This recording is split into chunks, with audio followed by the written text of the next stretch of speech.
नमस्कार। देश की बात में शुरुआत बिहार चुनाव प्रचार प्रसार से। आज भी चुनावी रैलियों और वायदों का दिन रहा। रैलियां भी हो रही हैं। कल प्रधानमंत्री की सासाराम में रैली होने वाली है, लेकिन आज भी तेजस्वी यादव की रैलियों की चर्चा है। शाहपुर की रैली के ये दृश्य हम आपको दिखा रहे हैं। यहाँ जमकर भीड़ जुट रही है। अगर जनता आशीर्वाद दिए हम मुख्यमंत्री बने तो पहला मंत्रिमंडल में अगर हमारे पहलका कलम अगर चली तो 10 लाख नौजवान के सरकारी तो तेजस्वी यादव भीड़ में जोश जगा रहे हैं, तो अन्य दलों के लिए चिंता का सबब ये बनता जा रहा है। तेजस्वी यादव के 10 लाख नौकरियों के वादे का काट भी खोजा जा रहा है। तो आज बीजेपी ने अपना चुनावी घोषणा पत्र जारी किया। अहम है कि बीजेपी ने 19 लाख रोजगार का वादा किया है और मुफ्त में वैक्सीन का भी ऐलान किया है। तो बीजेपी ने 5 साल में आपको बता दें सामने रखे हैं 5 साल में 1 लक्ष्य 11 संकल्प नाम से ये घोषणा पत्र जारी किया है। इसमें वादा किया है कि पूरे बिहार को मुफ्त में कोरोना का टीका मिलेगा। तो अब ये वादा जो है बीजेपी के लिए गले की फांस भी बनता जा रहा है, क्योंकि विपक्ष पूछ रहा है कि सिर्फ बिहार में ही मुफ्त वैक्सीन क्यों। उमर अब्दुल्ला बोले हैं कि क्या अपने खजाने से पैसा देगी बीजेपी। वहीं उत्तर प्रदेश में समाजवादी पार्टी के नेता अखिलेश यादव ने कहा है उत्तर प्रदेश के लोगों से ऐसा वादा क्यों नहीं। तो बीजेपी को अब सफाई देनी पड़ रही है और सामने आकर आइए सुनते हैं कि भूपेंद्र यादव ने, जो बिहार प्रभारी हैं, उन्होंने क्या कहा। हर राजनीतिक पार्टी एक संकल्प को लेकर के जाती है, हर पार्टी अपने घोषणा पत्र को लेकर के जाती है। कोई रोजगार की बात करके जाता है, कोई किसान कर्ज माफी की बात करके जाता है, कोई पक्के मकान की बात करके जाता है। अगर हम पब्लिक पॉलिसी के इश्यू पे, पब्लिक हेल्थ के विषय पे गए हैं, तो पब्लिक हेल्थ से विपक्ष की दलों की क्या नाराजगी है, मुझे समझ में नहीं आ रहा है। तो बीजेपी ने बिहार घोषणा पत्र को संकल्प पत्र के नाम से जारी किया। इसमें शिक्षा, स्वास्थ्य, आईटी, विभिन्न क्षेत्रों में 19 लाख रोजगार का वादा किया गया है। इसे तेजस्वी यादव के 10 लाख नौकरियों के काट के तौर पर भी देखा जा रहा है। तो बीजेपी ने ब्यौरा दिया है कि वो रोजगार किस तरह से देगी। 1 लाख स्वास्थ्य क्षेत्र में नौकरियां रोजगार देगी, 3 लाख शिक्षा के क्षेत्र में, 5 लाख बिहार को आईटी हब बनाने में, 10 लाख जो रोजगार है वो एग्रीकल्चर हब बनाने में। तो बहरहाल बीजेपी अपना वायदा मजबूती से दर्ज कराती हुई दिख रही है। कल ही नीतीश कुमार और सुशील मोदी ने, जो उप मुख्यमंत्री, उन्होंने तेजस्वी यादव के वायदे पर सवाल उठाए थे। हालांकि अब खुद बीजेपी 19 लाख रोजगार पैदा करने का वादा कर रही है। तो इस पे तेजस्वी यादव का जवाब भी आया है, आइए सुन लेते हैं। अब जब फंस गया है ये लोग, भाजपा वाला सब फंस गया, तो आप क्या कर रहा भाजपा वाला? कल तक कहता था कि असंभव है 10 लाख देना, आज भाजपा वाला कह रहा है कि हम आएंगे तो 19 लाख रोजगार देंगे। अरे किसको बेवकूफ बना रहे? कल तक कह रहे थे पैसा कहाँ है बिहार सरकार के पास, और आज कह रहे हो कि 19 लाख रोजगार देंगे। अरे हमको झूठा वादा करना था तो हम भी बोलते नहीं 1 करोड़ रोजगार देंगे। अरे 4.5 लाख नौकरियां तो खाली है, सिपाही जी का खाली है, दरोगा जी का खाली है, शिक्षक लोग का खाली है, प्रोफेसर लोग का खाली है, जूनियर इंजीनियर का खाली है, डॉक्टर, नर्स, कंपाउंडर, चपरासी, प्यून, क्लर्क सबका खाली है। उसको हम भरेंगे, और जो राष्ट्र औसत का मुकाबला है 5.5 लाख रोजगार, उसको हम पूरा करेंगे तो 4.5, 5.5, 10 लाख जो होने वाला होगा वही ना मिलेगा। तो चुनावी मौसम में बयानों और कटाक्ष का दिन रहा है। सुनते हैं कुछ बयानों को। तो ये वही जदयू और भाजपा की सरकार है जहां सुशील मोदी जी और नीतीश बाबू ने कहा कि हम बिहारियों को बिहार में घुसने नहीं देंगे। आज फिर बिहार और देशवासियों का मजाक उड़ा रहे हैं। भाजपा बार बार झूठ बोलिए, जैसा नीतीश बाबू ने उन्हें बड़का झूठा पार्टी कहा था, पर कोरोना महामारी में देशवासियों और बिहार वासियों का मजाक मत उड़ाइए। हम इस पर घोर एतराज जताते हैं। नीतीश जी ने नोटिफिकेशन जारी कर दिया कि 50 साल में रिटायरमेंट हो जाएगा। कितना में? 50 साल में रिटायरमेंट हो जाएगा। इस कानून को हम लोग रद्द करेंगे, जो पहले प्रावधान था उसको हम लोग लागू करेंगे। तो देखिए जितना जीविका दीदी है, आंगनबाड़ी है, स्वयं सहायता समूह है, विकास मित्र है, आशा वर्कर है, सभी लोगों का मानदेय जो है 4,000 करेंगे और लोगों को नियमित करने का काम करेंगे। ठीक है, लोकतंत्र में चुनाव में हार जीत चलती रहती है, लेकिन मानसिक तौर पे और शारीरिक रूप से इस प्रकार से थक चुके हैं मुख्यमंत्री। और हम इसलिए कह रहे हैं वो थक चुके हैं कि उल जुलूल जो बयान जो है वो कहा जा रहा है। हमको कहता है कि थक गए, हम थक गए हैं। कहाँ रहते थे जी, कहाँ भागे रहते थे यहां से? जरा बताओ, दिल्ली में किसके यहां रहते थे? जरा बताओ, बताना ना चाहिए। कहीं किसी को मालूम है कि कहां रहता था, क्या करता था? अब हम लोगों को क्या कहना है? अरे अपने पिता और माता की जगह पर आने की कोशिश कोई कर रहा है, अरे क्या ये करेंगे? और कल मौका मिला, क्या किया? क्या चीज का ज्ञान है, किस चीज का अनुभव है? हमारे साथ हमारे वरिष्ठ सहयोगी मनीष कुमार मौजूद हैं। तो मनीष, आज भी बयानों का दिन रहा और साथ ही बीजेपी का संकल्प पत्र भी जारी हुआ है, लेकिन आज जिस तरह से बीजेपी ने घोषणा की है कि वो 19 लाख रोजगार देगा, किस तरह से जनता ने बीजेपी के घोषणा पत्र को लिया है? पहले मैं आपको एक सफाई दे दूं, जैसा कि हमारे सहयोगी अखिलेश शर्मा ने इस बारे में विस्तार से बताया था पहले कि 19 लाख लोगों को रोजगार नहीं, इसमें 4 लाख सरकारी नौकरियां और 15 लाख लोगों को रोजगार के अवसर बीजेपी के द्वारा अगले 5 सालों में मुहैया कराई जाएगी, जिसमें 5 लाख करीब आईटी अगर हब बनेगा। ये सब कुछ किंतु परंतु पर है। 15 लाख का जो रोजगार देने का वादा है वो कोई सरकार में उनको नियुक्तियां नहीं होंगी, बल्कि उनके लिए अवसर पैदा किए जाएंगे और वो अवसरों के ऊपर ये सारा कुछ 15 लाख लोगों का रोजगार निर्भर करता है। सरकारी नौकरियां केवल मात्र 4 लाख लोगों के लिए है। तो हाँ, ये साफ है कि बीजेपी निश्चित रूप से दबाव में आई है। उसे ये पता चल गया है कि तेजस्वी यादव की रैलियों में, उनकी चुनावी सभाओं में जो लोग आ रहे हैं, खासकर युवा वर्ग जिसमें बेरोजगारी काफी ज्यादा है, बहुत सारे लोगों की नौकरियां गई हैं, उनको एक तरह से वो उनकी सभाओं में जा रहे हैं। अब ये सभाओं में जाना तो ठीक बात है, लेकिन बीजेपी उससे घबराकर उसने ये 4 लाख नौकरियां और 15 लाख रोजगार का वादा किया है। लेकिन क्या इसके आधार पर वोटिंग होगी? क्योंकि तेजस्वी यादव कह रहे हैं कि हम 10 लाख लोगों को सीधे सरकार में नौकरियां देंगे, हम सीधे उनको, और उसके अलावा जो लोग कॉन्ट्रैक्ट में हैं उनको समान काम के लिए समान वेतन दिया जाएगा। तो क्या लोग वोट डालने के समय इसे आधार बनाएंगे? ये तो चुनाव परिणाम के बाद पता चलेगा। लेकिन निधि, अभी तक जो चुनाव प्रचार है उसमें जो बेरोजगारी है, रोजगार है, ये एक मुख्य मुद्दा बना हुआ है। और इसका जो तेजस्वी यादव के विरोधी भी हैं वो उसका क्रेडिट दे रहे हैं, क्योंकि कल तक अगर आप देखिए तो पूरे एनडीए, वो चाहे नीतीश कुमार हो, सुशील मोदी हो, सब इस मुद्दे पर एक तरह से डिनायल मूड में थे। लेकिन रातों रात बिना नीतीश कुमार को बताए बीजेपी ने अपने घोषणा पत्र में इस वादे को रखा। निधि, बिल्कुल मनीष, रोजगार और नौकरी में भी अंतर होता है, क्योंकि जब आप बीजेपी से सवाल करते हैं नौकरियों पर, तो वो हमेशा कहते हैं हम रोजगार की बात करते हैं, रोजगार अवसर की, नौकरियों का वादा नहीं किया था। लेकिन ये सब चुनावी वायदे होते हैं और लोग जो हैं इससे भ्रमित होती है। बहरहाल मनीष, एक और जो आज एक समस्या सामने आई है और एक बीजेपी ने वादा भी किया है, बीजेपी के जो स्टार प्रचारक, उनके लिए समस्या ये है कि 3 जो बड़े चेहरे हैं उनको कोरोना से वो संक्रमित हो गए हैं। सुशील मोदी जो उप मुख्यमंत्री हैं, शाहनवाज हुसैन, राजीव प्रताप रूडी, ये कोरोना से संक्रमित हो गए, इनका इलाज भी वहाँ पर चल रहा है। और साथ ही बीजेपी ने आज फ्री वैक्सीन की बात की और पूरा वो बयान काफ़ी उछला।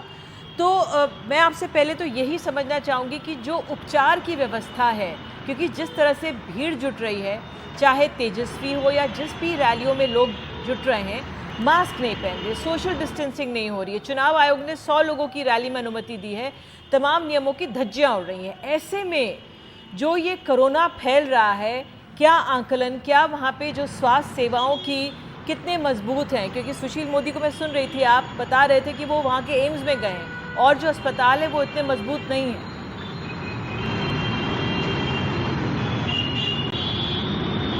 दीदी, आपका थोड़ा सवाल जो था उसमें आपने बहुत सारे जवाब भी दे दिए हैं, लेकिन मैं आपको बता दूं कि यहाँ की अगर स्वास्थ्य सेवा अगर 15 सालों से स्वास्थ्य विभाग बिहार सरकार के पास है, वे बिहार में बीजेपी के पास है, लेकिन उस बीजेपी के मंत्री, वो चाहे उप मुख्यमंत्री सुशील मोदी क्यों ना हो, हम सब कामना करेंगे कि वो जल्द से जल्द उनकी रिपोर्ट निगेटिव आए। लेकिन उसके बाद सच्चाई यही है कि कोई पटना मेडिकल कॉलेज अस्पताल में या सरकार के, बिहार सरकार के दूसरे अस्पतालों में नहीं जाके वो एम्स पटना में जल्द से जल्द एडमिट होता है। तो ये बहुत कुछ बयां करता है। और साथ ही साथ जितनी भी रैलियां हो रही हैं, इस चुनाव की सबसे बड़ी सच्चाई यही है कि चुनाव आयोग पूरी तरीके से इस चुनाव को कंडक्ट कराने में विफल रहा है। चुनाव आयोग नाम की संस्था पर अब सवालिया निशान खड़े हो रहे हैं कि इसने एक बिहार में चुनाव कराने के लिए अपने ही जो गाइडलाइंस है उनको इन्फोर्स नहीं करा रही है। अगर चुनाव आयोग अगर आज सख्त हो जाए तो आप देखेंगे कि हर जगह लोग मास्क में रहेंगे, लेकिन चुनाव आयोग ने अपने आप को एक तरह से बैकसीट ले लिया है और उनका ये एक ही लक्ष्य है कि किसी तरीके से मतदान करा दो, किसी तरीके से काउंटिंग हो जाए, जिससे कि हमारा नाम हो कि भारत की चुनाव आयोग ने कोरोना काल में चुनाव कराया। लेकिन उसका आप परिणाम देख ले निधि कि आज बीजेपी के लोग भी सुरक्षित नहीं है, जो सत्तारूढ़ हैं दल के लोग हैं वो भी सुरक्षित नहीं है।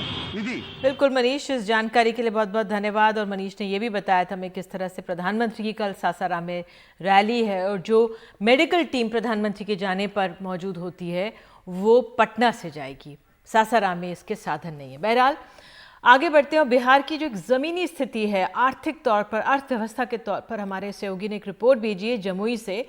ये आपको बता दें चिराग पासवान के तहत आता है ये इलाका, वो यहाँ के सांसद हैं। तो जमुई ज़िले की पूरी अर्थव्यवस्था बीड़ी के कारोबार पर टिकी है, लेकिन जीएसटी और लॉकडाउन के चलते इस पूरे उद्योग की कमर टूट गई है और इस उद्योग से जुड़े 10 लाख लोग भुखमरी की दहलीज पर हैं। आइए देखते हैं रिपोर्ट।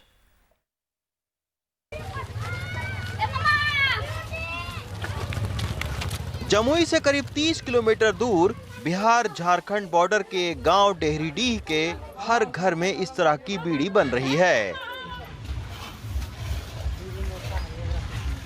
70 साल के राम शाह दिन भर काम करने के बाद केवल 5 रुपए की बीड़ी बना पाए हैं। तो इतना दिन भर में बनाए, कितना पैसा मिलेगा इसका? 5 टका मिलेगा। 5 टका।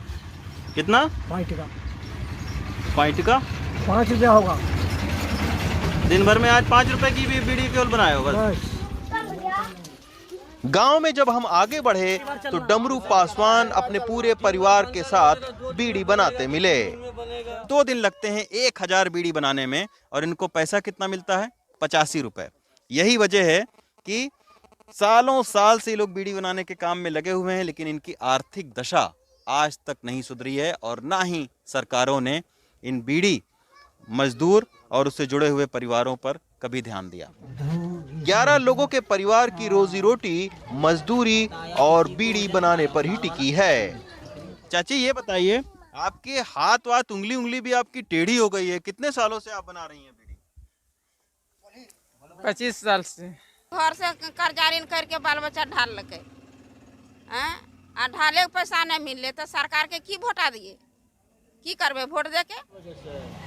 बीड़ी बनाने के चलते कई लोगों के हाथ और कमर में टेढ़ापन और आंखों की रोशनी कम हो जाती है। लेकिन जमुई से बीड़ी मजदूरों के कल्याण के नाम पर 100 करोड़ रुपए का टैक्स वसूल चुकी सरकार ने एक अस्पताल तक इनके लिए नहीं बनवाए हैं। कमर धर लेता है, आंख का रोशनी चल जाता है,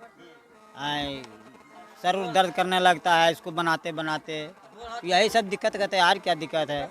कष्ट बहुत ज़्यादा इसमें है, मेहनत बहुत ज़्यादा है लेकिन पैसा नहीं है। बीड़ी कार्ड बनवाने जाते हैं तो वहाँ कहता है इतना पैसा लगेगा तो कार्ड बनेगा, उतना पैसा 500 या 1000 रुपया जमा करते हैं, उसके बाद भी हमको कार्ड नहीं मिलता है।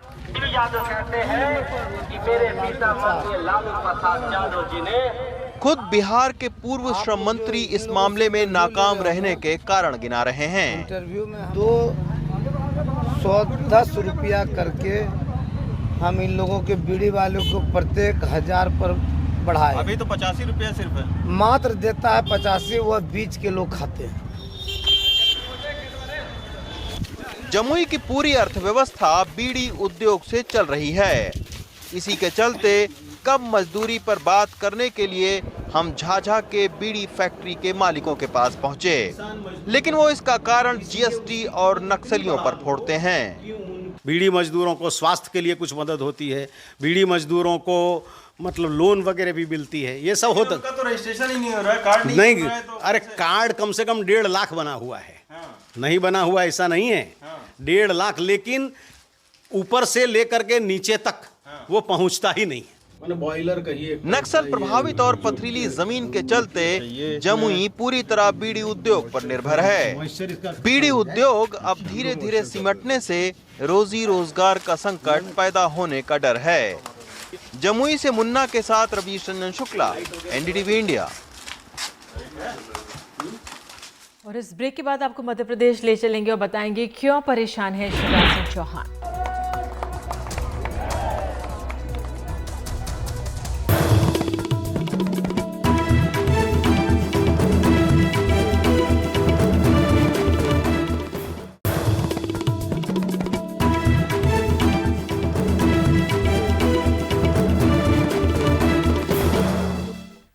मध्य प्रदेश के मुख्यमंत्री शिवराज सिंह चौहान ने कहा है कि कोरोना वायरस महामारी के मद्देनजर 28 सीटों पर होने वाले उपचुनावों से पहले राजनीतिक रैलियों को लेकर जो हाई कोर्ट है उसके फैसले के खिलाफ वो अब सुप्रीम कोर्ट का दरवाजा खटखटाएंगे। मध्य प्रदेश से रिपोर्ट। मुरैना में कांग्रेस नेता कमलनाथ बिना मास्क के समर्थक, कोई सोशल डिस्टेंसिंग नहीं।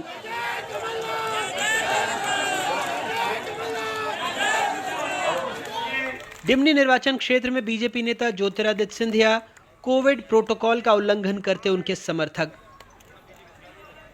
नियमों की अनदेखी ठीक उस फैसले के अगले दिन जब हाईकोर्ट ने सीआरपीसी की धारा 154 के तहत केंद्रीय मंत्री नरेंद्र सिंह तोमर और पूर्व मुख्यमंत्री कमलनाथ के खिलाफ एफआईआर दर्ज करने को कहा। न्यायमूर्ति शैल नागू और न्यायमूर्ति राजीव कुमार श्रीवास्तव की खंडपीठ ने एक अंतरिम आदेश पारित किया और ये भी कहा 9 जिलों के जिला मजिस्ट्रेट किसी भी उम्मीदवार राजनीतिक दल को भौतिक सभा आयोजित करने की अनुमति नहीं देंगे जब तक कि वे साबित न कर दें कि वर्चुअल रैली संभव नहीं है। जिला मजिस्ट्रेट का निर्णय तभी प्रभावी होगा जब चुनाव आयोग लिखित रूप में इसे अनुमोदित करता है। यहां तक कि अगर चुनाव आयोग और जिला मजिस्ट्रेट इजाजत दें तब भी राजनीतिक दल उम्मीदवार को जिला मजिस्ट्रेट के पास पैसा जमा करना होगा जो रैली में अपेक्षित व्यक्तियों की सुरक्षा और स्वच्छता के लिए आवश्यक मास्क और सैनिटाइजर की दोगुनी खरीद के लिए पर्याप्त हो। उम्मीदवार को हलफनामे पर एक वचन पत्र दाखिल करना होगा कि सभा शुरू होने से पहले सभी लोगों को मास्क और सैनिटाइजर वितरित करने के लिए व्यक्तिगत रूप से वो उत्तरदायी होगा। लेकिन शिवराज सिंह चौहान कह रहे हैं इस फैसले के खिलाफ वो सुप्रीम कोर्ट जाएंगे। मध्य प्रदेश के एक हिस्से में रैली और सभा हो सकती है, दूसरे हिस्से में नहीं हो सकती। बिहार में आम सभाएं हो रही है, रैलियां हो रही है, लेकिन मध्य प्रदेश के एक हिस्से में नहीं हो सकती। इस फैसले के संबंध में न्याय की प्राप्ति के लिए हम माननीय सर्वोच्च न्यायालय जा रहे हैं। हमें विश्वास है कि न्याय मिलेगा। मुख्यमंत्री हैं और बाकी जो नेता हैं भारतीय जनता पार्टी के, जिनने हजारों की सभाएं की हैं, सिंधिया जी हैं जिन्होंने 78,000 लोगों को इकट्ठा किया और इसकी सूची जारी की भाजपा के अध्यक्ष महोदय ने, इन पर भी संज्ञान अदालत को लेना चाहिए, माननीय न्यायालय को इस पर भी विचार करना चाहिए। ये कानूनी झगड़ा तब हो रहा है जब राज्य में कोविड-19 संक्रमण से कांग्रेस विधायक गोवर्धन डांगी का निधन हो चुका है। मुख्यमंत्री शिवराज सिंह चौहान सहित 12 मंत्री और लगभग 50 विधायक सांसद संक्रमित हो चुके हैं। हाईकोर्ट ने साफ किया है अपने फैसले में कि लोगों के, मतदाताओं के जीने का अधिकार, स्वास्थ्य का अधिकार उम्मीदवारों के प्रचार अभियान से बड़ा और कीमती है। बावजूद इसके मध्य प्रदेश के मुखिया ने इस मामले में सुप्रीम कोर्ट का दरवाज़ा खटखटाने का फैसला किया है। भोपाल से कैमरा पर्सन रिजवान खान, उपेंद्र गौतम और देव श्रीमाली के साथ अनुराग द्वारी, एनडीटीवी इंडिया। और लेते एक छोटा सा ब्रेक और ब्रेक के बाद एक अहम खबर होगी, जानने समझने की कोशिश करेंगे क्या अब जान लौट रही है कारोबार में।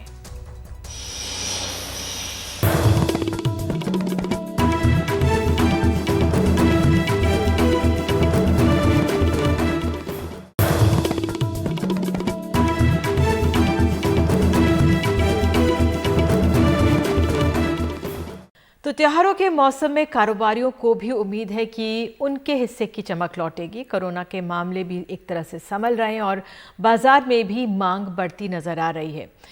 तो हमारे सहयोगी हिमांशु शेखर ने गाजियाबाद के बुलंदशहर रोड इंडस्ट्रियल एरिया का जायजा लिया है। आर्थिक माहौल में सुधार को लेकर उम्मीद दिखी है।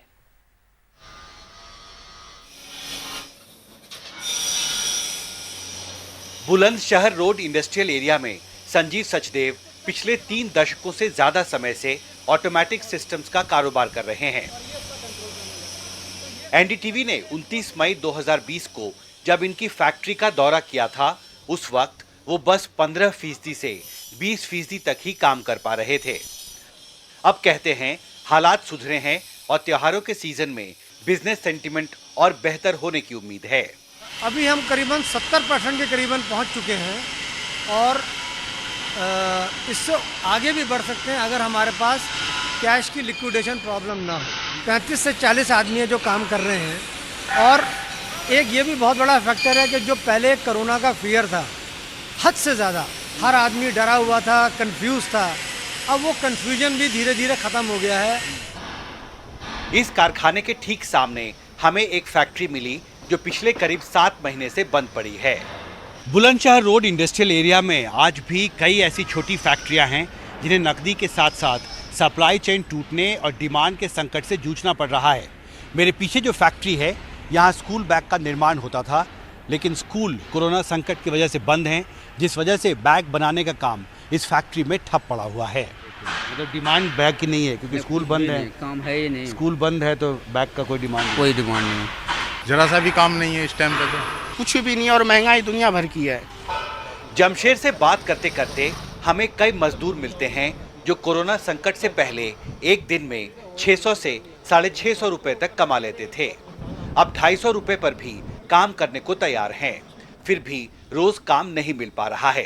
बहुत ही ऐसा लगता है कि पता नहीं क्या लगेगा, क्या नहीं लगेगा, कितना समय लगेगा, कोई अनुमान ही नहीं लगा सकता। नहीं, पहले तो ऐसा था कि आजा बाबू मैं 600 दूंगा, आजा बेटे तू मैं तुझे जो 650 दूंगा, बेटा ये हमारा काम है। हम दूसरे को मना कर देते थे, साहब आज हमारे पास टाइम नहीं। और आज हम जो खुद जाते हैं, साहब काम है, साहब काम है। जो काम 500 का होता है तो कहते हैं हम 250 देंगे। हम कहते साहब चलो ठीक करेंगे। हम पहले के मुकाबले कुछ काम ही नहीं है, अब जरा सा भी काम नहीं है। अब तो इतना तो यहीं पे खा पी के मतलब बराबर कर देते हैं हम लोग। अब क्या करें इसमें?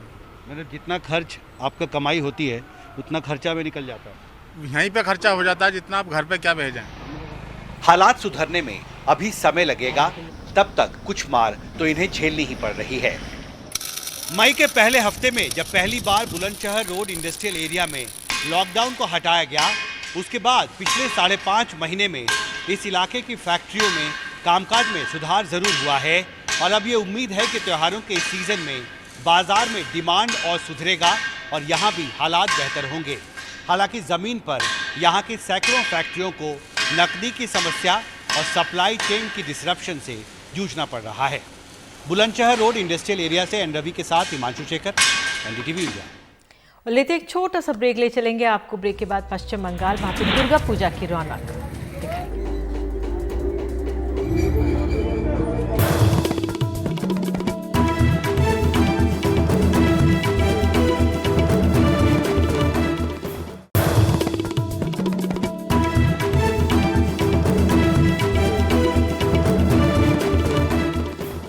आज षष्ठी है और आज से ही बंगाल के दुर्गा पूजा पंडालों में रौनक दिखने लगी है। हालांकि ये पहली जैसी रौनक नहीं है क्योंकि इस बार कोरोना के चलते वहाँ कई तरह के नियम और शर्तें लागू हैं। तो बंगाल के दुर्गा पूजा में प्रधानमंत्री मोदी ने आज वीडियो कॉन्फ्रेंसिंग के साथ वो शामिल हुए। अगले साल पश्चिम बंगाल में विधानसभा चुनाव होने वाले हैं। प्रधानमंत्री ने दुर्गा पूजा पंडाल का आज उद्घाटन भी किया और कहा कि गरीब की मदद करने से ही पूरी होती है दुर्गा पूजा।